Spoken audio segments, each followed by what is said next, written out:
السلام علیکم ورحمۃ اللہ وبرکاتہ۔ موقر و معظم ناظرین، آج کی ویڈیو میں قربانی کے گوشت کے احکامات اور اس سے جڑے متفرق مسائل سے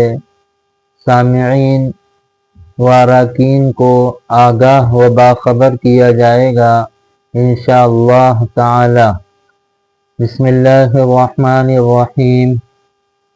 قربانی کے کل گوشت کے 3 حصے کر کے ایک حصہ خود کے اور اہل و عیال کے لیے رکھ کر دوسرا حصہ رشتہ دار و دوستوں میں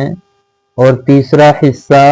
غریبوں میں تقسیم کرنا افضل و مستحب، مطلوب و مقصود اور شریعت کا منشا ہے۔ لیکن کوئی اہل و عیال کی کثرت کے پیش نظر پورا گوشت تنہا خود ہی رکھ لے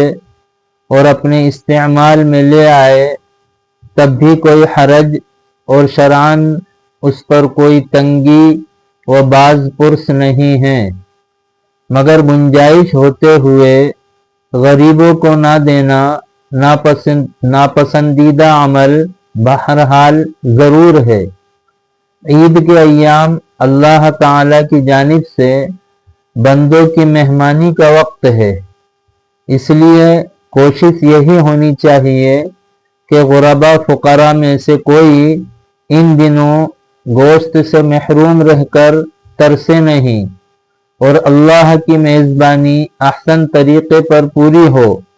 اور کھلے طور پر ان دنوں اللہ کی طرف سے میزبانی و مہمانی کا مشاہدہ کیا جائے۔ اسی بنیاد پر اور اسی مقصد کو بروئے کار لانے کے لیے اور اسی خداوندی حق میزبانی کی تکمیل کی غرض سے اکابر و اسلاف، تابعین، صحابہ،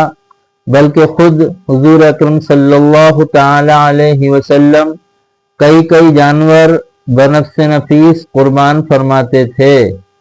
آپ صلی اللہ علیہ وآلہ وسلم کے بارے میں صحیح بخاری و صحیح مسلم کی روایات میں آتا ہے کہ آپ صلی اللہ علیہ وسلم نے سن 10 ہجری میں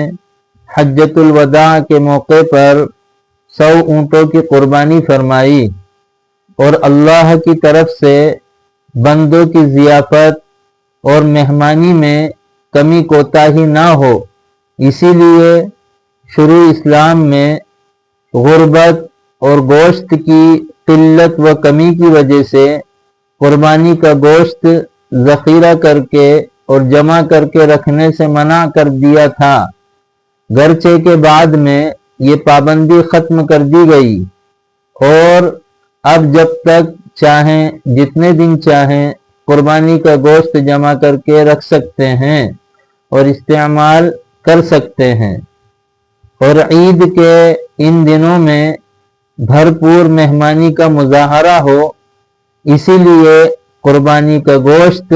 اپنے پرائے، مسلم غیر مسلم کسی کو بھی بیچنے پر شریعت نے سخت پابندی لگا دی ہے، اور گوشت بیچنے کی صورت میں اتنے گوشت کی قیمت کو صدقہ کرنا ضروری قرار دیا ہے۔ البتہ جس کو قربانی کا گوشت بطور ہدیہ و تحفہ ملا ہے یا بطور صدقہ ملا ہے، جیسا کہ منت کی قربانی اور مرحوم کی طرف سے اس کی وصیت پر اس کے تہائی مال سے کی جانے والی قربانی کا گوشت غربا فقراء کو بطور صدقہ ہی پہنچتا ہے، تو ہدیے میں ملے ہوئے اس گوشت کو مالدار و فقیر دونوں بیچ کر اور صدقے میں ملے ہوئے قربانی کے گوشت کو فقیر بیچ کر اپنی ضرورت پوری کر سکتے ہیں۔ ان پر اس کی قیمت صدقہ کرنا ضروری نہیں ہے، اور قربانی کرنے والا خواہ وہ مالدار ہو یا غریب اپنی قربانی کا گوشت اس کی قیمت صدقہ کرنے کی نیت سے بیچتا ہے تو یہ جائز ہے اور اس کی قیمت صدقہ کرنا ضروری ہے۔ اور اگر قربانی کرنے والا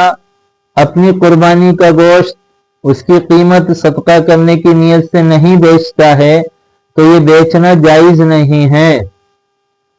اور قیمت صدقہ نہ کرنے کی نیت سے بیچا تب بھی قیمت کا صدقہ کرنا ضروری ہوگا۔ قربانی کا گوشت مسلم اور برادران وطن غیر مسلم سب کو مفت بلا عوض دے سکتے ہیں، لیکن قربانی کے جانور کا کوئی بھی جز اور حصہ، گوشت، کھال اور ان کے علاوہ کوئی بھی چیز کسی کام کی اجرت اور مزدوری کے طور پر قطعاً نہیں دے سکتے، یہاں تک کہ قصائی کو بھی قربانی کا جانور ذبح کرنے، اس کو چھیلنے اور اس کا گوشت بنانے کی صورت میں قربانی کا گوشت یا کوئی حصہ اجرت اور مزدوری میں نہیں دے سکتے۔ قربانی کا گوشت خود قربانی کرنے والے کو بھی دے سکتے ہیں۔ اللہ تعالی ہم تمام کو شریعت کے منشا اور تقاضے کے مطابق قربانی کا فریضہ انجام دینے کی خصوصی توفیق مرحمت فرمائے، آمین یا رب السماوات والارضین۔